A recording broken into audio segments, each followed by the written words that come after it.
Let me start off by saying that Peter Terry was addicted to heroin. We were friends in college and continued to be after I graduated. Notice that I said I. He dropped out after 2 years of barely cutting it. After I moved out of the dorms and into a small apartment, I didn't see Peter as much. We would talk online every now and then. AIM was king in pre-Facebook years. There was a period where he wasn't online for about 5 weeks straight.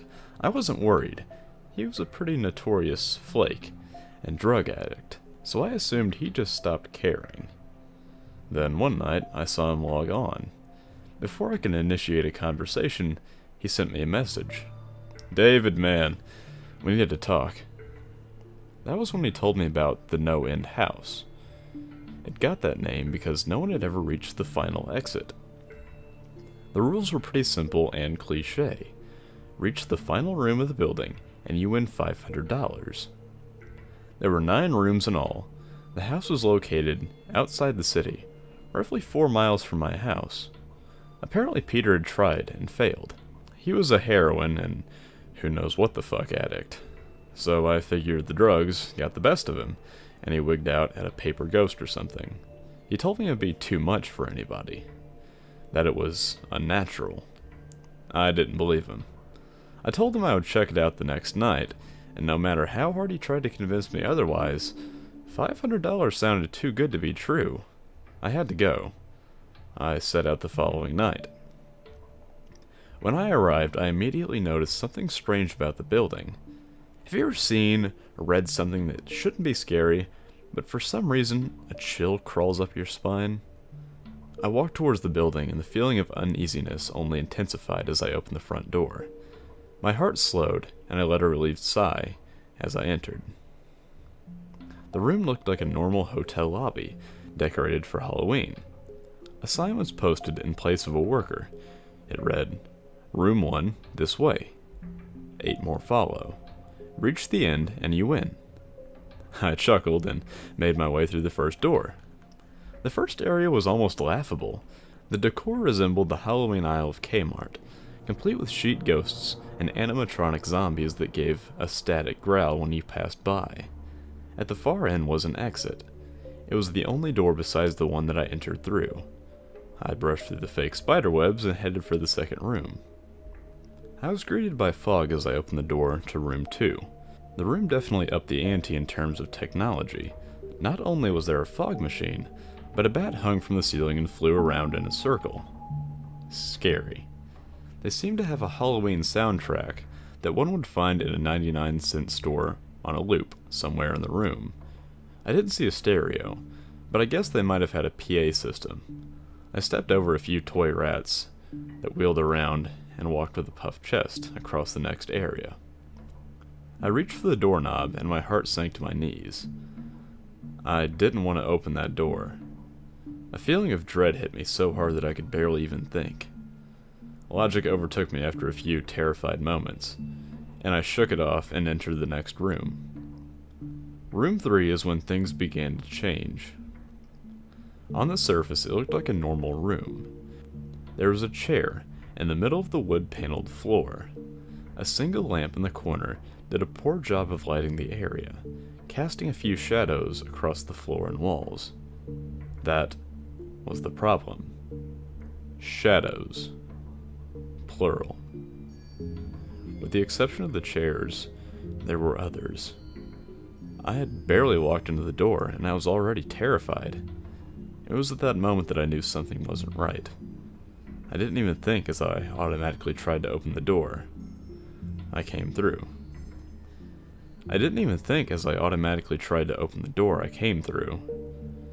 It was locked from the other side. That sent me off. Was somebody locking the doors as I progressed? There was no way. I would have heard them. Was it a mechanical lock that was set off automatically? Maybe, but I was too scared to really think. I turned back to the room, and the shadows were gone. The chair's shadow remained, but the others were gone. I slowly began to walk. I used to hallucinate whenever I was a kid, so I wrote off the shadows as being a figment of my imagination. I began to feel better as I made it to the halfway point of the room. I looked down as I took my steps, and that's when I saw it. Or didn't see it. My shadow wasn't there. I didn't have time to scream. I ran as fast as I could to the other door and flung myself out it, without thinking, into the room beyond.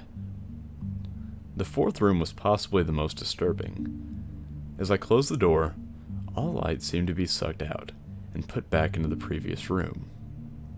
I stood there, surrounded by darkness, not able to move. I'm not afraid of the dark, and I never have been, but I was absolutely terrified. All sight had left me. I held my hand in front of my face, and I didn't know what I was doing. I would never have been able to tell. Darkness doesn't describe it. I couldn't hear anything. It was dead silence. When you're in a soundproof room, you can still hear yourself breathing. You can hear yourself being alive. But I couldn't. I began to stumble forward after a few moments. My rapidly beating heart was the only thing I could feel. There was no door in sight. I wasn't even sure there was one this time. The silence was broken by a low hum. I felt something behind me. I spun around so wildly, but could barely even see my nose. I knew it was there, though. Regardless of how dark it was, I knew something was there. The hum grew louder, closer. It seemed to surround me, but I knew whatever was causing the noise was in front of me, inching closer. I took a step back. I'd never felt that kind of fear. I really can't describe true fear. I wasn't even scared that I was going to die. I was scared of what the alternative was. I was afraid of what this thing had in store for me. Then the lights flashed for a second, and I saw it. Nothing. I saw nothing. And I know I saw nothing there. The room was again plunged into darkness, and the hum became a wild screech. I screamed in protest. I couldn't hear this goddamn sound for another minute. I ran backwards away from the noise, and fumbled the door handle. I turned and fell into the room 5.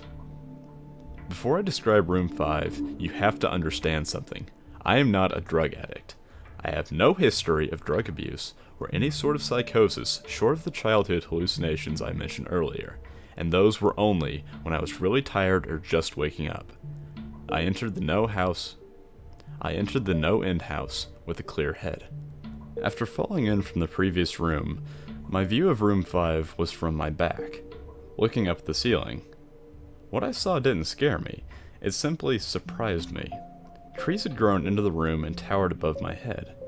The ceilings in the room were taller than the others, which made me think it was the center of the house. I got up off the floor, dusted myself off, and took a look around. It was definitely the biggest room of them all. I couldn't even see the door where I was. Various brush and trees must have blocked my line of sight from the exit. Up to this point, I figured the rooms were going to get scarier, but this was a paradise compared to the last room. I also assumed whatever was in room 4 stayed back there. I was incredibly wrong. As I made my way deeper into the room, I began to hear what one would hear if they were in a forest.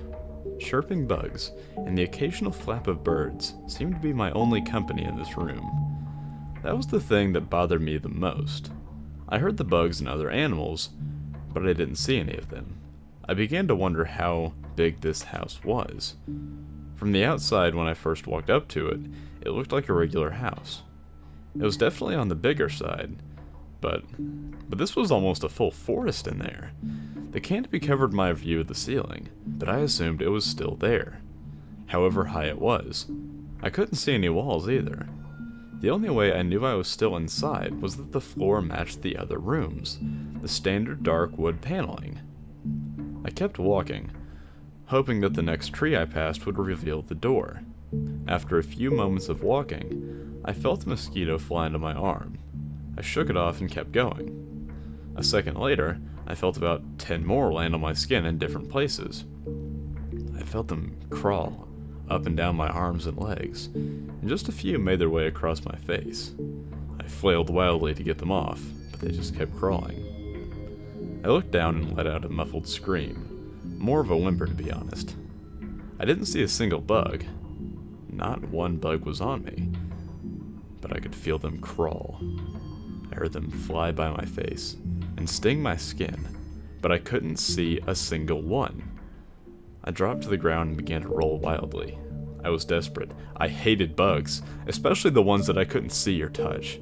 But these bugs could touch me, and they were everywhere. I began to crawl. I had no idea where I was going. The entrance was nowhere in sight, and I still hadn't even seen the exit. So I just crawled. My skin wriggled with the presence of those phantom bugs. After what seemed like hours, I found the door. I grabbed the nearest tree and propped up myself. Mindlessly slapping my arms and legs to no avail, I tried to run, but I couldn't. My body was exhausted from crawling and dealing with whatever it was that was on me. I took a few shaky steps to the door, grabbing each tree on the way for support. It was only a few feet away when I heard it, the low hum from before. It was coming from the next room, and it was deeper. I could almost feel it inside my body. Like when you stand next to an amp at a concert, the feeling of the bugs on me lessened as the hum grew louder. As I placed my hand on the doorknob, the bugs were completely gone, but I couldn't bring myself to turn the knob. I knew that if I let go, the bugs would return, and there was no way I would make it back to room 4. I just stood there, my head pressed against the door, marked 6, and my hand shakily grasped the knob. The hum was so loud that I couldn't even hear myself pretend to think. There was nothing I could do but move on. Room 6 was next, and room 6 was hell. I closed the door behind me, my eyes held shut and my ears ringing. The hum was surrounding me. As the door clicked into place, the hum was gone. I opened my eyes in surprise, and the door I had shut was gone. It was just a wall now. I looked around in shock. The room was identical to room 3, the same chair and lamp, but with the correct amount of shadows this time. The only real difference was that there was no exit door, and the one I came through was gone. As I said before, I had no previous issues in terms of mental instability, but at that moment, I fell into what I now know was insanity. I didn't scream. I didn't make a sound. At first I scratched softly. The wall was tough, but I knew the door was somewhere. I just knew it was. I scratched at where the doorknob was. I clawed at the wall frantically with both hands, my nails being filed down to the skin against the wood. I fell silently to my knees. The only sound in the room, the incessant scratching against the wall. I knew it was there. The door was there. I knew it was just there. I knew if I could get past this wall. Are you alright? I jumped off the ground and spun in one motion. I leaned against the wall behind me, and I saw what it was that just spoke to me. To this day, I regret ever turning around. There was a little girl. She was wearing a soft white dress that went down to her ankles. She had long blonde hair to the middle of her back and white skin and blue eyes. She was the most frightening thing I'd ever seen, and I know that nothing in my life will ever be as unnerving as what I saw in her. While looking at her, I saw something else. Where she stood, I saw what looked like a man's body, only larger than normal, and covered in hair. He was naked from head to toe, but his head was not human, and his toes were hooves. It wasn't the devil, but at that moment it might as well have been. The form had the head of a ram and the snout of a wolf. It was horrifying and synonymous with the little girl in front of me. They were the same form. I can't really describe it, but I saw them at the same time. They shared the same spot in that room, but it was like looking at two separate dimensions. When I saw the girl, I saw the form, and when I saw the form, I saw the girl. I couldn't speak. I could barely even see. My mind was revolting against what it was attempting to process. I had been scared before in my life, and I had never been more scared than when I was trapped in the 4th room. That was before room 6. I just stood there, staring at whatever it was that spoke to me. There was no exit. I was trapped in here with it. And then it spoke again. David, you should have listened. When it spoke, I heard the words of a little girl. But the other form spoke through my mind in a voice I won't attempt to describe. There was no other sound. The voice just kept repeating that sentence over and over in my mind, and I agreed. I didn't know what to do. I was slipping into madness, yet couldn't take my eyes off what was in front of me. I dropped to the floor. I thought I had passed out, but the room wouldn't let me. I just wanted it to end. I was on my side. My eyes were wide open, and the form staring down at me. Scurrying across the floor in front of me was one of those battery-powered rats from the second room. The house was toying with me, but for some reason, seeing that rat pulled my mind back from whatever depths it was headed, and I just looked around the room. I was getting out of there. I was determined to get out of that house and live and never think about this place again. I knew this room was hell, and I wasn't ready to take up a residency. At first, it was just my eyes that moved. I searched the walls for any kind of opening. The room wasn't that big, so it didn't take too long to soak up the entire layout.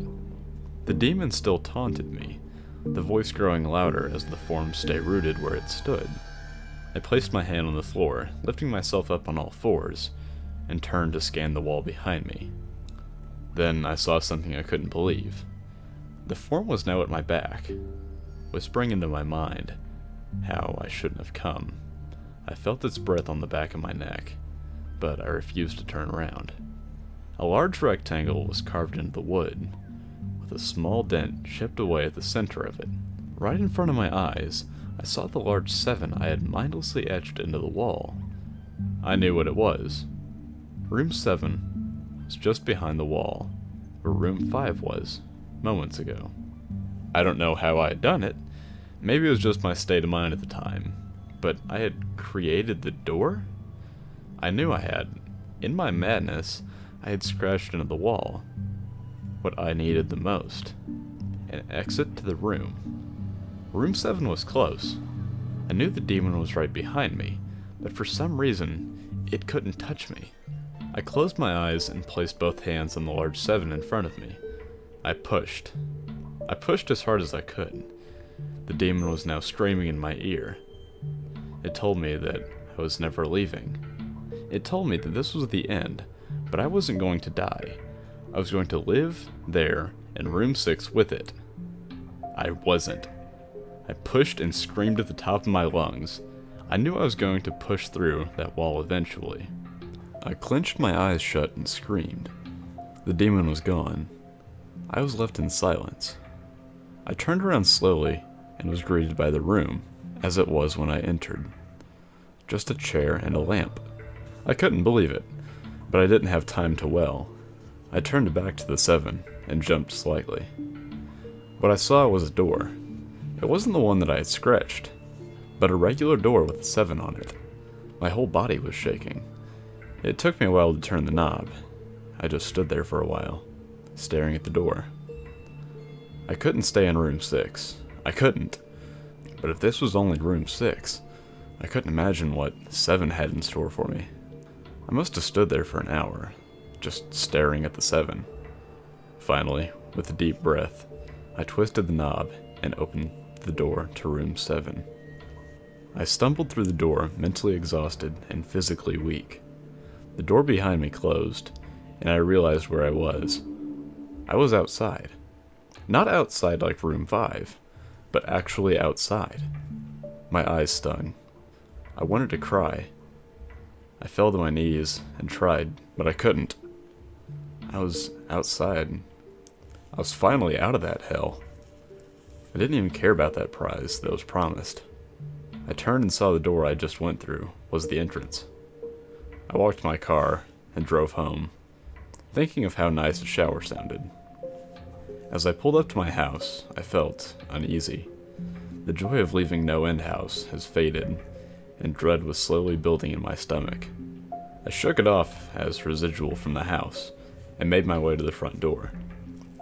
I entered, and immediately went up to my room. There on my bed was a cat, Baskerville. He was the first living thing I had seen all night, and reached to pet him. He had hissed and swiped at my hand. I recoiled in shock, as he had never acted like that. I thought, whatever, he's an old cat. I jumped in the shower and got ready for what I was expecting to be a sleepless night. After my shower, I went to the kitchen to make something to eat. I descended the stairs and turned to the family room. What I saw would be forever burned into my mind, however. My parents were lying on the ground, naked and covered in blood. They were mutilated to near unidentifiable states. Their limbs were removed and placed next to the bodies, and their heads were placed on their chests facing me. The most unsettling part was their expressions. They were smiling, as though they were happy to see me. I vomited and sobbed there in the family room. I didn't know what had happened. They didn't even live with me at the time. I was a mess. And then I saw it. A door that was never there before. A door with a large 8 scrawled on it in blood. I was still in the house. I was standing in my family room, but I was in room 7.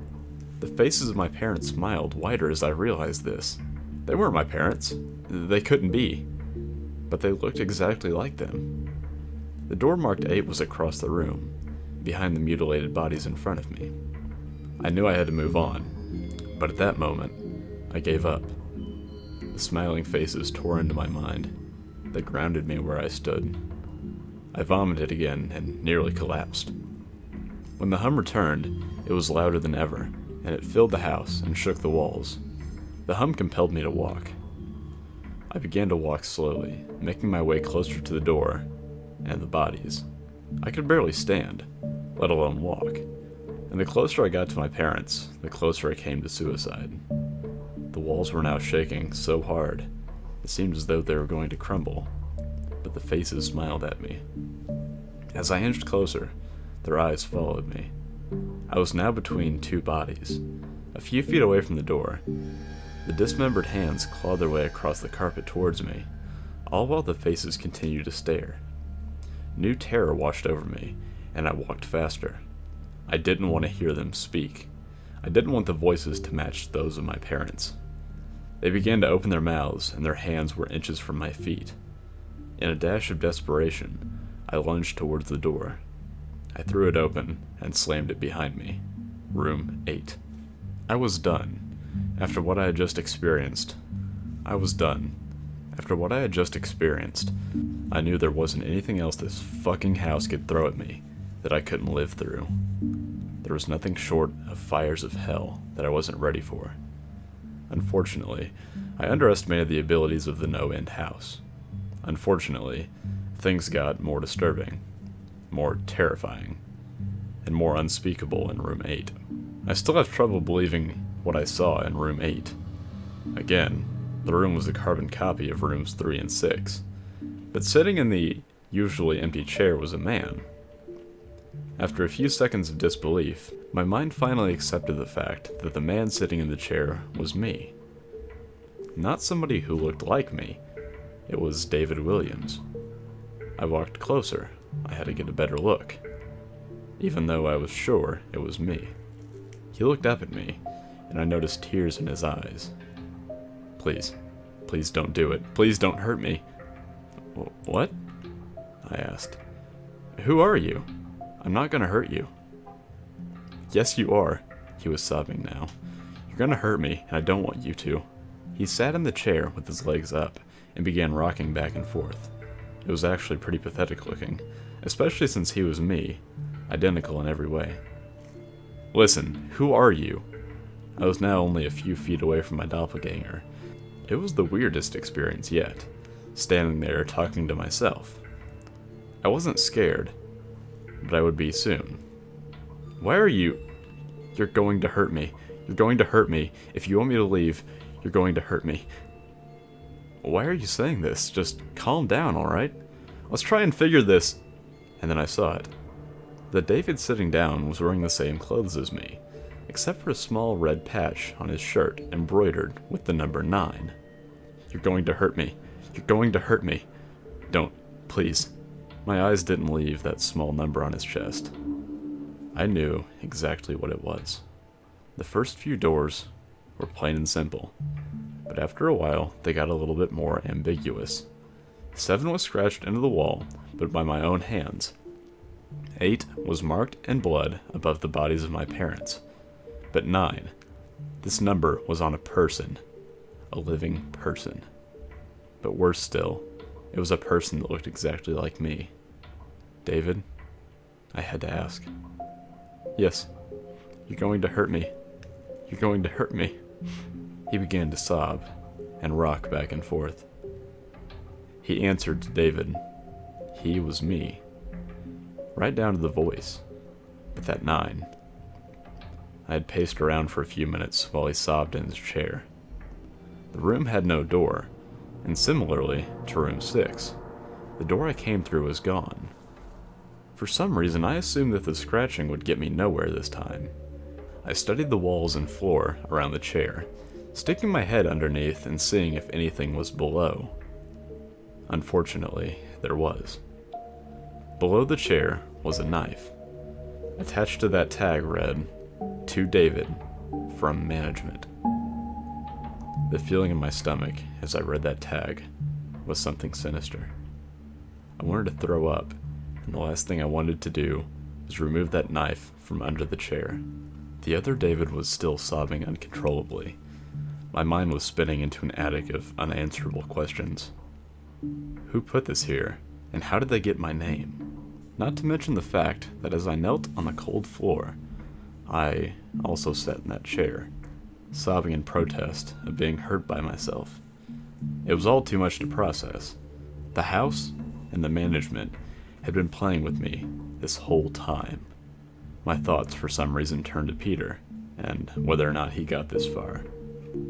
If he did, he met a Peter Terry sobbing in his very chair, rocking back and forth. I shook those thoughts out of my head. They didn't matter. I took a knife from under the chair, and immediately the other David went quiet. "David?" he said in my voice. "What do you think you're going to do?" I lifted myself from the ground and clenched the knife in my hand. "I'm going to get out of here." David was still sitting in his chair, though he was very calm now. He looked up at me with a slight grin. I couldn't tell if he was going to laugh or strangle me. Slowly, he got up from the chair and stood, facing me. It was uncanny. His height, and even the way he stood, matched mine. I felt the rubber hilt of the knife in my hand and gripped it tighter. I don't know what I was planning on doing with it, but I had the feeling I was going to need it. Now. His voice was slightly deeper than my own. "I'm going to hurt you. I'm going to hurt you, and I'm going to keep you here."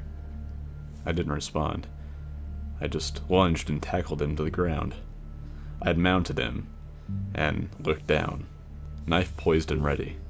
He looked up at me, terrified. It was like I was looking in a mirror. Then the hum returned, low and distant, though I still felt it deep in my body. David looked at me as I looked down at myself. The hum was getting louder, and I felt something inside me snap. With one motion, I slammed the knife into the patch on his chest and ripped down. Blackness fell in the room, and I was falling. The darkness around me was like nothing I had experienced up to that point. Room 4 was dark, but it didn't even come close to what was completely engulfing me.